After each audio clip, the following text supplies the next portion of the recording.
Hey guys, Corpse here. Just giving you a quick little look at the script.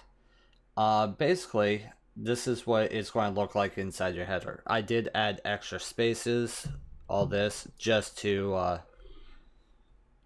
make it easier for you guys to see what I'm doing. But normally, what I would do is just have a single space between it.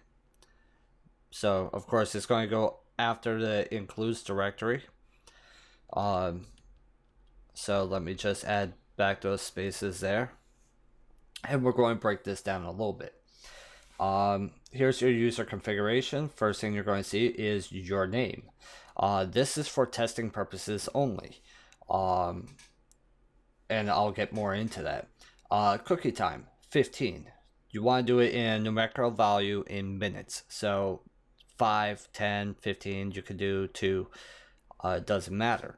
For testing purposes, you could probably at one time I used to have you set it to 0, but that is no longer necessary because I started writing the scripts a little bit differently.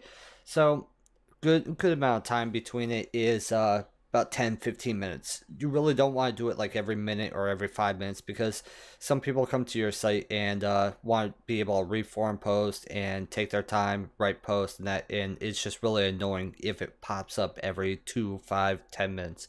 So 15 minutes to me I think is ideal. You could set it for a half hour, 30 minutes, but it has to be in minutes.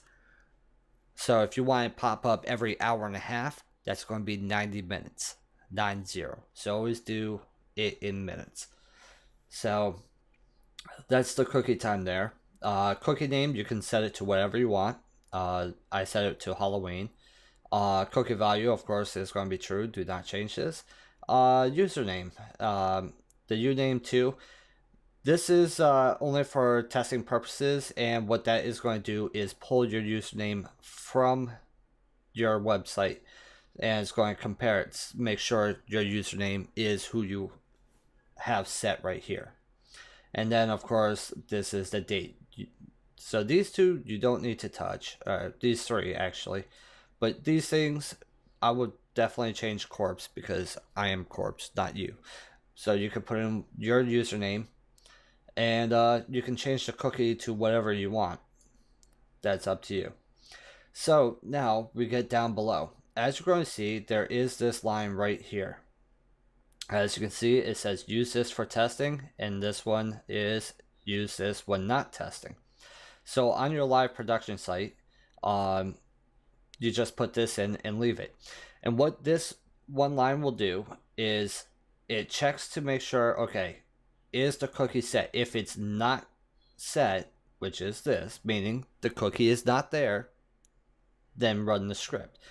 But it's not going to run the script because I also have and is this date, which of course is right here. So it pulls out today's date, which as you can see today is 11/23, November 23rd, 2017. That is Thanksgiving.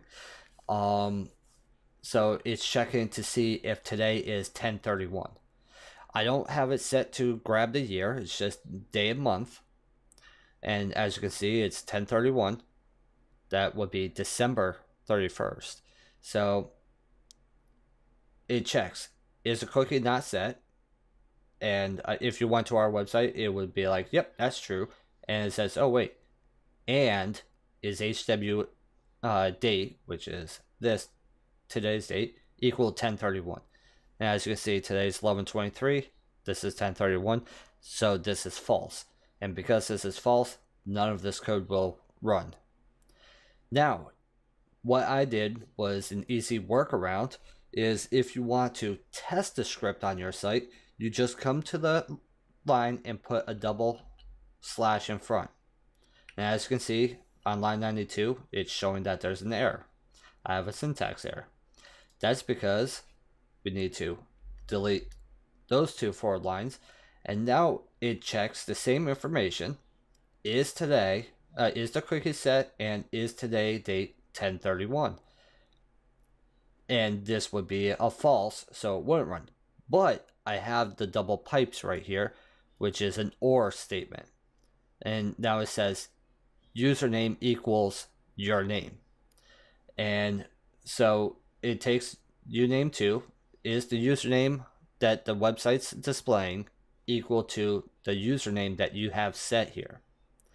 And since this is true, it will ignore this part. So only you will see it. So that's the workaround. So now you can test it, you can see it, and it will work on your bases all the time. And it's going to ignore the cookie time because the cookie is written within this bracket for this section. Sorry, right there. So the cookie in this, so it ignores this because your username is. So if you want to have check the cookie to see if it's working, basically all you would have to do is just highlight this bit of code, hit Control C, and you can do something like that.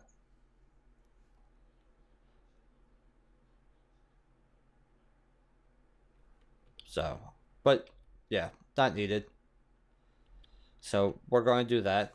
And I just go back out. So that's how it is for testing. But you don't really need to test a cookie. The cookie is worthless to test. I recommend just doing what you have here. And pretty much everything else is self-explanatory. I mean, all this is the code right here. It grabs the style sheet. And it will run the div for the foreground, background tuna, which is the cat and all that. And then it has the audio autoplay. And of course, you can change the name of the song, but make sure you have both an OGG and MP3. And if you don't have a way to convert a music file that you want to use into MP3, into OGG, do a Google search. There is many free websites out there.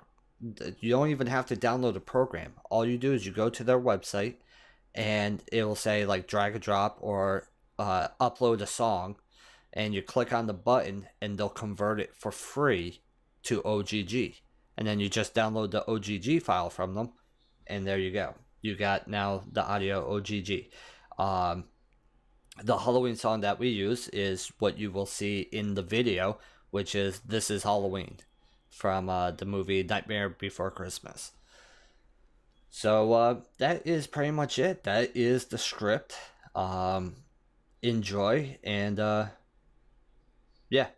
Also, one thing is before we close this out, is if you do decide to edit the images themselves that I give you, then I recommend compressing the files as much as possible. They have to be saved in PNG format.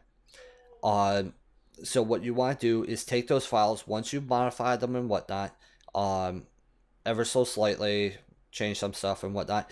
Then what you would do is you would go find, there's plenty of sites out there. Just do a Google search and type in free compression or compressed PNG files for free online, and doing that it'll come up with a bunch of different websites, and there's some where you can just drag and drop the file in there and it will take whatever you have and compress it as much as it can while preserving the transparency.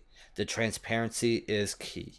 If you're going to modify the sizes of the file, the images, I mean like pixels high, pixels long, then you will need to edit the CSS, and that will be up to you.